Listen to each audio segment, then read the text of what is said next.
Hello दोस्तों, मेरा नाम है प्रशांत त्रिपाठी। आप सभी का स्वागत है कॉन्सेप्ट मगअप पे। आज हम डिस्कस करने वाले हैं एक्सरसाइज 1.3 के सॉल्यूशंस। ठीक है, तो पहला क्वेश्चन आपके पास ये है, आपको प्रूव करना है कि जो रूट 5 है वो एक इरेशनल नंबर है। ये क्वेश्चंस किस तरह से सॉल्व करने हैं, इसके जस्ट पहले वाले इंट्रोडक्शन वीडियो में हमने अच्छे से डिस्कस किया है। अगर आप में से किसी ने नहीं देखा है तो मेरी रिकमेंडेशन है आप पहले वो वीडियो जाके पूरा देखें, उसके बाद इसके सॉल्यूशंस देखें। ठीक है, तो चलिए इनके सॉल्यूशंस करना शुरू करते हैं। देखिए, आपको यहाँ पे प्रूफ करना है रूट 5 इरेशनल नंबर है। तो मैंने आपको क्या तरीका बताया था, आपको कंट्राडिक्शन मेथड का यूज़ करना है। कंट्राडिक्शन मेथड क्या है दोस्तों? ठीक है, सॉल्यूशन करते हैं। सबसे पहले आप एज्यूम करते हैं जो भी चीज़ आपको कहनी है उसका उल्टा आप एज्यूम करेंगे। ठीक है, तो जो आप एज्यूम करेंगे अगर वैसा हुआ तो ठीक है, अगर वैसा नहीं हुआ तो जो चीज़ स्टेटमेंट में कही गई थी वो सही हो जाएगी। ठीक है, तो हम क्या मानेंगे, इसका अपोजिट एज्यूम करेंगे। Let root 5 is rational. हम क्या मानेंगे, रेशनल। हमें इरेशनल प्रूफ करना है तो हम उसका अपोजिट यानी कि रेशनल एज्यूम करेंगे। ठीक है, देखिए अब क्या हुआ, जब ये रेशनल होगा तो रेशनल क्या होता है, therefore root 5 equal to P upon Q. अगर जो रूट 5 है वो रेशनल है तो पी अपॉन क्यू की फॉर्म में भी होना चाहिए, जहाँ पे जो डिनोमिनेटर यानी कि जो क्यू की वैल्यू है वो 0 के बराबर नहीं होगी। पहली चीज़। दूसरी चीज़ समझिए, हेयर यहाँ पे पी एंड क्यू आर को प्राइम। ये क्या है, दोनों पी और क्यू को प्राइम्स हैं। को प्राइम्स क्या होते हैं ये भी हमने पहले वाले वीडियो पे अच्छे से डिस्कस किया है। ठीक है, और hence they have H C F equal to 1। को प्राइम्स के एच सी एफ 1 होता है, इक्वल टू 1। ये भी हमने पहले डिस्कस कर लिया था। ठीक है, अब चलिए आगे बढ़ते हैं। देखिए यहाँ पे क्या है यहाँ पे हम क्या करने वाले हैं, ये जो नंबर्स आपको यहाँ पे दिख रहे हैं आप इनका क्रॉस मल्टीप्लीकेशन करेंगे। ठीक है, एक ये चीज़ है। दूसरी चीज़, हाँ चलिए ये करके देख लेते हैं, हम इसका क्रॉस मल्टीप्लीकेशन करते हैं। हाँ तो स्टूडेंट, जो आपको ये इक्वेशन लिखी है, ये जो इक्वेशन नंबर 1 वाली है, जो मैंने आपको पहले बताया था कि आप हमेशा इस वाले को इक्वेशन एज्यूम करेंगे, लेट के बाद वाली, ये आपकी इक्वेशन नंबर 1 है। आप इसको यहाँ पे लिखेंगे क्रॉस मल्टीप्लिकेशन करके। देखिए किस तरह से लिखने वाले हैं, आप इसे लिखेंगे रूट 5 क्यू इधर चला जाएगा तो ये क्यू हो जाएगा और इक्वल टू में पी हो जाएगा। क्लियर है, इसमें कोई कन्फ्यूजन तो नहीं है यहाँ तक? ठीक है, अब समझिए, यहाँ पे अंडर रूट लिखा हुआ है तो अंडर रूट को हटाने के लिए आप क्या कर सकते हैं, यहाँ पे स्क्वायरिंग कर सकते हैं बोथ साइड। तो हम यहाँ पे क्या लिख देंगे, ऑन स्क्वायरिंग, स्क्वायरिंग दोस्तों बोथ साइड्स। ठीक है, आपने दोनों तरफ स्क्वायरिंग कर दी तो स्क्वायरिंग के बाद क्या हो जाएगा, ये हो जाएगा 5, ये हो जाएगा क्यू स्क्वायर और इस तरफ क्या हो जाएगा पी स्क्वायर। क्लियर है? अब ये जो इक्वेशन है आप उसको ऐसे लिखेंगे ना, पहले हम क्यू की वैल्यू निकालते हैं, मैंने आपको बताया था। पी क्यू आप जिसकी निकालना चाहे उसकी निकाल सकते हैं, पहले हम पी की निकालेंगे। चलिए, हमने पहले पी की वैल्यू निकाली तो पी स्क्वायर की वैल्यू क्या हो जाएगी, पी स्क्वायर को हम डिवाइड करेंगे यहाँ पे 5 से और इस तरफ लिख देंगे क्यू स्क्वायर। ठीक है, क्लियर है? इतना क्लियर हो गया। आप पहले वाले पार्ट में पी स्क्वायर को डिवाइड करते हैं, सेकंड वाले पार्ट में क्यू स्क्वायर को डिवाइड करते हैं। तो पहले हमने पी स्क्वायर को डिवाइड किया, इसका मतलब क्या हुआ, यूजिंग थ्योरम 1.3। थ्योरम 1.3 क्या कहती है, अगर कोई नंबर पी स्क्वायर 5 से डिविजिबल है तो पी भी 5 से डिविजिबल होगा, यही तो कहती है। ठीक है, theorem 1.3, if P square is divisible by 5, अगर जो पी स्क्वायर है वो 5 से डिविजिबल है, then P is also divisible by 5। Clear है? अगर पी स्क्वायर 5 से डिविजिबल है तो जो पी होगा वो भी 5 से डिविजिबल होगा। अब चलिए यहाँ पे इसको कैसे लिखेंगे, अब देखिए जो पी है अगर आप उसे 5 से डिवाइड कर दें तो कुछ ना कुछ इसका आंसर आने वाला है, हमें नहीं पता है तो हम पहले क्या मानते हैं, एम मान लेते हैं। ठीक है, अब ये वाली आपकी सेकेंड इक्वेशन हो गई। क्लियर हो गया? अब इस इक्वेशन को फर्स्ट वाले में पुट करेंगे, पुट सेकेंड इन फर्स्ट। ये तो करते थे हम, अपनी पी की वैल्यू एम की मतलब पी की वैल्यू निकालते थे फिर उसे पुट कर देते थे। पी की वैल्यू क्या आई, 5m आई। अब इसे ऐसे भी तो लिख सकते हैं, P equal to 5m, cross multiply करके यही तो आएगा। ठीक है, यहाँ पे पुट कर दीजिए तो देखिए क्या हो जाएगा, रूट 5 ये वाला क्यू इक्वल टू पी की वैल्यू कितनी है, 5m है। ठीक है, अब रूट हटाना है, फिर से हम स्क्वायरिंग करेंगे, ऑन स्क्वायरिंग बोथ साइड्स। ठीक है, देखिए स्क्वायर कर दिया तो यहाँ क्या हो जाएगा, 5q square equal to 25m square. Clear है? अब ये वाला 5 क्या इसे काट सकता है, हाँ काट सकता है, 5 5 से 25। क्लियर हो गया? तो अब आप यहाँ पे पहली वाली पार्ट में आपने पी स्क्वायर को डिवाइड किया था, अब यहाँ पे क्यू स्क्वायर को डिवाइड करिए और ये जो 5 बचा है इसे इसके नीचे लिख दीजिए, ये हो गया आपका एम स्क्वायर। क्लियर है? अब ये देखिए क्यू स्क्वायर यहाँ पे 5 से डिवाइड हो रहा है तो क्यू भी 5 से डिवाइड होगा, यही वाली लाइन फिर से, using theorem 1.3 if q square is divisible by 5, then q is also divisible by 5। मतलब अगर q स्क्वायर 5 से डिवाइड हो रहा है तो जो q होगा वो भी 5 से डिवाइड होने वाला है, ठीक है। तो इसका मतलब क्या हो जाएगा, q को अगर हम 5 से डिवाइड करें तो कुछ आंसर आ जाएगा हमारे पास n, ये तो आएगा। ये आपकी इक्वेशन 3 है। आप इसे चाहें तो इस तरह से भी लिख सकते हैं, q इक्वल टू 5n, ये लिख सकते हैं, ठीक है। अब देखिए सेकेंड इक्वेशन ये है, थर्ड इक्वेशन ये है आपके पास। इनमें देखिए 5 से आपने m को मल्टीप्लाई किया तो p बन गया, 5 से आपने n को मल्टीप्लाई किया तो q बन गया। यानी कि अगर आप चाहें तो p अपॉन q लिख के 5 से दोनों नंबर को डिवाइड कर सकते हैं, क्योंकि दोनों में 5 का मल्टीपल आ रहा है, ठीक है। तो भैया ये तो इम्पॉसिबल है, क्योंकि अभी हमने एज्यूम क्या किया था, p और q क्या थे आपके को प्राइम्स, को प्राइम्स के बीच में कोई भी कॉमन फैक्टर नहीं होता है, ठीक है। Here our assumption is wrong, हमारा assumption रॉन्ग होगा। क्यों रॉन्ग हो गया, because p and q have only one as prime factor, ठीक है। आपका सिर्फ 1 प्राइम फैक्टर आना चाहिए, लेकिन यहाँ पे ज़्यादा आ रहा है, 5 आ रहा है। आप चाहें तो इस चीज़ को भी अपनी लाइन में लिख लीजिए, ठीक है। तो इस वजह से आप क्या लिखेंगे, therefore √5 is rational, irrational, √5 is irrational. Clear हो गया। सॉल्यूशन मेरे ख्याल से उन बच्चों को बहुत अच्छे समझ में आया होगा जिन्होंने इसके पहले का वीडियो पूरा देखा होगा, समझा होगा। अगर आप में से किसी ने स्किप किया है तो मैं फिर से कहूँगा आप उसे पहले कंप्लीट कर लें, उसके बाद ये समझें, आपको ज़्यादा बेहतर तरीके से समझ में आएगा, क्योंकि उसमें हर एक लाइन को बहुत अच्छे से समझाया गया कि कौन सी लाइन कहाँ से आ रही है, हम क्यों ऐसा कर रहे हैं, ठीक है। हो गया। अब चलिए अगला क्वेश्चन सॉल्व करते हैं। हाँ तो स्टूडेंट्स, आपको जो सेकंड क्वेश्चन है वो ये है, आपको प्रूव करना है 3 + 2 √5 एक इरेशनल नंबर है, ठीक है। तो फिर से भाई अपना प्रोसीजर अप्लाई करेंगे, हम इसका ऑपोजिट रिज्यूम करेंगे, सॉल्यूशन करना चलिए शुरू करते हैं। सॉल्यूशन आपका क्या है, लेट 3 + 2 √5 इज रेशनल। आप क्या मानेंगे, इसे रेशनल मान लेंगे। क्लियर है, कोई कंफ्यूजन तो नहीं है। आपको इरेशनल प्रूफ करना है तो आप उसका ऑपोजिट यानी कि रेशनल एज्यूम कर लेंगे, ठीक है। अब देखिए हम क्या करने वाले हैं।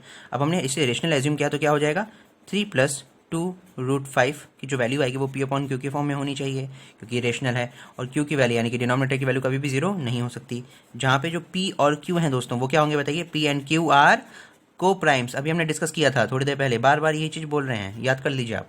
p और q को प्राइम्स होंगे and hence have HCF equal to 1। इनका जो HCF होगा वो सिर्फ 1 होगा, 1 के अलावा और कुछ नहीं हो सकता, ठीक है। आगे बढ़ते हैं, चलिए ये क्लियर हो गया। अब आप यहाँ पे क्रॉस मल्टीप्लिकेशन परफॉर्म कर सकते हैं, पहली चीज़। लेकिन उसके पहले हम थोड़ी नंबर्स को इधर उधर शिफ्ट करेंगे और अपने हिसाब से इनको सेट करेंगे कि चीज़ें जितने भी इरेशनल है वो सब एक तरफ आ जाएं, यानी कि रूट वाली वैल्यूज़ हो सके तो एक तरफ आ जाएं और बिना रूट वाली सारी वैल्यूज़ एक तरफ आ जाएं। तो देखिए हम यहाँ पे क्या कर सकते हैं, आप यहाँ पे 3 रहने दीजिए, जो p/q है इसको माइनस में आप ऐसे लिख सकते हैं, और जो ये प्लस में था आप उसको राइट साइड ले जाएंगे तो माइनस में हो जाएगा। हो गया, ये कोई कंफ्यूजन तो नहीं है इसके अंदर। अब देखिए आप यहाँ पे एलसीएम लीजिए तो ये हो जाएगा क्या, 3q - p/q हो गया। अब दोस्तों ये जो माइनस का ये था, ये -2, चलिए मैं इधर लिख दे रहा हूँ आपको, कोई कन्फ्यूजन नहीं होगा। फिर वापस से क्रॉस मल्टीप्लिकेशन करिए, -2 को इधर ले आइए तो हो जाएगा आपका 3q - p/q, और ये 2 नीचे आ गया, ठीक है। अभी जो माइनस है अगर मैं उसको इस तरफ शिफ्ट कर दूँ, इधर से हटा के, तो इनके बीच में माइनस से मल्टीप्लाई हो जाएगा, जब अंदर जाएगा तो सॉल्व हो जाएगा ये, ठीक है। मैं कोई भी स्टेप यहाँ पे हटा नहीं रहा हूँ, पूरा अच्छे से करके दिखा रहा हूँ ताकि आपको स्किप ना हो, कुछ मिस ना हो, ठीक है। तो हम इसको लिख सकते हैं p, ये प्लस का हो जाएगा, p - 3q। देखिए माइनस का 3q हो जाएगा तो मैंने उसे अंदर लिख दिया, ये प्लस का p हो जाएगा इसलिए पहले लिख दिया इसे, ठीक है। कोई मतलब नहीं है, आप चाहें तो पहले बाद में लिख सकते हैं। तो फिर आपको अगर आप वैसे लिखते हैं सिक्वेंशली तो आपको लिखना पड़ेगा -3q + p, वो देखने में थोड़ी ऑड लगता है इसलिए मैंने थोड़ी सिक्वेंशली ऐसे कर दिया है, ठीक है। अभी थोड़ी सही लग रहा है। यहाँ पे √5 क्लियर हो गया। अब आपको क्लियर दिख रहा है, जो रूट वाली वैल्यूज होती हैं वो इरेशनल होती हैं, नॉर्मल वाले टर्म्स रेशनल होते हैं, ठीक है। तो here at LHS left hand side में हमारे पास क्या है, वी हैव p - 3q/2q, ये है विच इज क्या बताइए, रेशनल है, रेशनल ही तो है दोस्तों, ठीक है। एंड एट RHS पे आपके पास क्या है, वी हैव √5, हमारे पास रूट 5 है, विच इज़, जो कि क्या बताइए, विच इज़ इरेशनल, इरेशनल ही तो है ना, इरेशनल, ठीक है। एंड वी नो, और हमें पता है, and irrational can not be equal to rational, ठीक है। जो आपके इरेशनल होते हैं वो कभी भी रेशनल के बराबर नहीं होते हैं, ठीक है। पहली लाइन ये होती है, ठीक है, कि आप बताते हैं कि आपके लेफ्ट साइड में ये है, राइट साइड में ये है, फिर बताते हैं आप कि जो इरेशनल होता है रेशनल के बराबर नहीं होता, फिर आप क्या बोलेंगे, है ना, हेंस आवर अजम्पशन, ठीक है। आपको फाइनल आंसर यही होता है हमेशा, अजम्पशन इन इक्वेशन 1। इक्वेशन 1 कौन सी होती है, मैंने आपको बताई थी पहले ही, ये वाली होती है इक्वेशन 1, ठीक है। इक्वेशन 1 में हमने क्या माना था, दैट 3 + 2√5 इज रेशनल, ये तो माना था। हमारी ये जो इक्वेशन 1 में अपनी एजम्पशन थी इज रॉन्ग, ये गलत है, ठीक है, ये तो है, गलत हो गई। Therefore 3 + 2√5 is irrational. क्लियर हो गया, हो गया, इरेशनल प्रूफ हो गया। कोई कंफ्यूजन तो नहीं है किसी को, इतनी चीज़ समझ में आई। देखिए बहुत सिंपल सा था, मैंने पूरी कोशिश की आपको सिंपलेस्ट फॉर्म में करने के लिए। आपको क्या करना है, जितने भी टर्म्स लिखें, कितना भी कॉम्प्लिकेटेड हो, कोशिश करिए कि आपके सारे रूट वाली वैल्यूज़ एक तरफ हो जाएं और नॉन रूट वाली वैल्यूज़ एक तरफ हो जाएं। हमने वही किया, रूट वाली वैल्यू एक तरफ कर दी, क्लियर हो गया, ये इरेशनल है। नॉन रूट वाली वैल्यू सारी एक तरफ कर दी, ये सब रेशनल हो गया, ठीक है। अब सिंपली आपने RHS और LHS लेके सॉल्व कर दिया, क्लियर है। नेक्स्ट वाला क्वेश्चन सॉल्व करें, चलिए बढ़ते हैं उसकी तरफ। तो स्टूडेंट्स, आपका जो थर्ड क्वेश्चन का फर्स्ट पार्ट है वो ये है, 1/√2 लिखा है, आपको प्रूफ करना है कि ये इरेशनल है, ठीक है। तो चलिए शुरू करते हैं। सबसे पहले हम क्या करेंगे बताइए, लेट एज्यूम, हम एज्यूम क्या करेंगे, 1/√2 इज़ रेशनल, हम इसे रेशनल मान लेंगे, ठीक है। अब रेशनल माना है तो क्या हो जाएगा, देयरफॉर 1/√2 = P/Q, ठीक है, ये है। और Q की जो वैल्यू होती है कभी भी 0 के बराबर नहीं होती है। And P and Q are co-primes having HCF = 1। ये co-primes है, इनका HCF 1 के बराबर होगा, ठीक है। ये सिंगल लिमिटेड कॉमा में लिखा है, ठीक है। देखिए, तो ये जो वैल्यूज आप इसे क्रॉस मल्टीप्लिकेशन कर सकते हैं, क्या अप्लाई कर देते हैं क्रॉस मल्टीप्लिकेशन, लेकिन पहले इसको हम लिखते हैं, इक्वेशन 1 है हमारी, ठीक है। अब आप इसको लिखिए, मैंने क्रॉस मल्टीप्लाई किया तो Q को ऊपर भेज दिया, P को नीचे कर दिया, √2 उधर चला गया, हो गया। अब किसको किसको समझ में आ गया, हमने कर दिया, क्वेश्चन सॉल्व, खत्म हो गया। अब कुछ भी नहीं करना है इसके अंदर, यही था। देखिए ध्यान से, LHS में चीज़ें P/Q की फॉर्म में लिखी हुई हैं, RHS में चीज़ें √2 की फॉर्म में लिखी हुई हैं, यानी कि रूट में लिखी गई हैं, तो ये इरेशनल है और ये रेशनल, बात खत्म। जो हमारा एजम्पशन था वो गलत हो गया। चलिए लिखते हैं, एट LHS वी हैव, हमारे पास क्या है, Q/P विच इज़ रेशनल, ठीक है। And at RHS we have, क्या है हमारे पास RHS पे बताइए, √2 विच इज़ इरेशनल, ठीक है। शॉर्ट में लिख रहा हूँ, आप पूरी अपनी लाइन लिखिएगा। और हमें क्या पता है, irrational does not equal to rational, ये होता है, ठीक है। देयरफॉर आवर अजम्पशन, शॉर्ट में लिख दिया, इज रॉन्ग, हेंस क्या हो गया बताइए, हेंस 1/√2 इज इरेशनल, क्या हो जाएगा दोस्तों बताइए, इरेशनल, ठीक है। क्लियर हो गया, कोई कंफ्यूजन तो नहीं है किसी का, ठीक है। देखिए इतना आसान था क्वेश्चन था, बिल्कुल सिंपल, कुछ नहीं करना है। LHS RHS में 3-4 बार में हो गया, 3-4 लाइन में, इतना ही लॉजिक था, बाकी तो आपने अपनी कहानी लिखी है पूरी, ठीक है। आगे बढ़े, नेक्स्ट वाला क्वेश्चन सॉल्व करें, चलिए इसी में लिख देते हैं यहीं पे। सेकंड वाला पार्ट क्या है आपका, इसमें क्वेश्चन आपको प्रूफ करना है 7√5, इसको इरेशनल प्रूफ करना है, ठीक है, इरेशनल, ये आपको प्रूफ करना है। तो अब हमेशा हम क्या लेके चलते हैं बताइए, सबसे पहले मान लेंगे रेशनल है, लेट 7√5 इज रेशनल, मान लिया। फिर से हम यही वाली लाइन लिखने वाले हैं, देयरफॉर 7√5 = P/Q, जहाँ पे जो Q की वैल्यू है वो कभी पे बराबर 0 नहीं होगी, और जो P एंड Q होंगे ये R को प्राइम्स, ये स्टेप्स याद कर लीजिए आप, ठीक है। हैविंग HCF 1, ठीक है, मैंने एक ही लाइन में लिख दिया शॉर्ट में, ये पूरी लाइन यही थी सेम, इनका HCF 1 होगा। अब आप यहाँ पे क्रॉस मल्टीप्लिकेशन परफॉर्म करिए तो देखिए यहाँ पे क्या हो जाएगा, √5 इक्वल टू P/7, ये 7 इधर आ गया Q। हमने रूट वाली वैल्यू एक तरफ कर दी, बिना रूट वाली एक तरफ कर दी, क्वेश्चन सॉल्व हो गया। ये P/Q के फॉर्म में है, कोई भी रूट नहीं है इधर, यहाँ पे रूट है, ठीक है। सॉल्व करते हैं, चलिए। Here at LHS we have, हमारे पास क्या है, √5 विच इज इर्रेशनल, ठीक है दोस्तों, विच इज क्या है, irrational. And at RHS we have, हमारे पास RHS में क्या है बताइए, हमारे पास है P/7Q, ये क्या है बताइए, विच इज रेशनल, ये रेशनल है, ठीक है, कोई कंफ्यूजन तो नहीं है, ठीक है। अब देखिए क्या लिखना है, इरेशनल नंबर जो होते हैं, irrational does not equal to rational, irrational और रेशनल बराबर नहीं होते हैं। Therefore our assumption is wrong, हमारा अजम्पशन जो हमने माना था इक्वेशन 1 में दोस्तों, इक्वेशन ये वाली इक्वेशन, ठीक है, आप हमेशा बनाते रहिएगा इस इक्वेशन 1, ठीक है, इक्वेशन 1 है, ये रॉन्ग हो गया, अजम्पशन इज रॉन्ग, हेंस क्या करना है आपको, 7√5 इज इरेशनल। क्लियर हो गया, कितना तो आसान था, ठीक है। आगे बढ़ें, अगला क्वेश्चन सॉल्व करें, क्लियर हो गया, चलिए आगे बढ़ते हैं। हाँ तो स्टूडेंट्स, आपकी एक्सरसाइज का ये लास्ट क्वेश्चन है, क्वेश्चन 3 का थर्ड पार्ट। इसमें क्या करना है आपको, 6 + √2 को इरेशनल प्रूफ करना है। चलिए शुरू करते हैं। तो सबसे पहले हम क्या करने वाले हैं, यहाँ पे हम मानेंगे लेट 6 + √2 इज रेशनल। अब क्या मान लेंगे, इसे रेशनल मान लेंगे, ठीक है। अब आपने इसे रेशनल मान लिया तो क्या होगा, 6 + √2 का अब क्या होगा, अगर ये रेशनल है तो P/Q के फॉर्म में होगा, ये तो हमें पता है, ठीक है। और Q की जो वैल्यू होगी कभी भी 0 के बराबर नहीं होगी, ठीक है। अब यहाँ पे जो P और Q होता है, here P and Q are coprimes, ये दोनों को प्राइम्स होते हैं, क्लियर है। हैविंग HCF इक्वल टू 1, इनका जो HCF होता है दोस्तों वो कितना होता है, को प्राइम्स का 1 होता है, ठीक है। अब चलिए हम इनको सॉल्व कर लेते हैं सेट करके।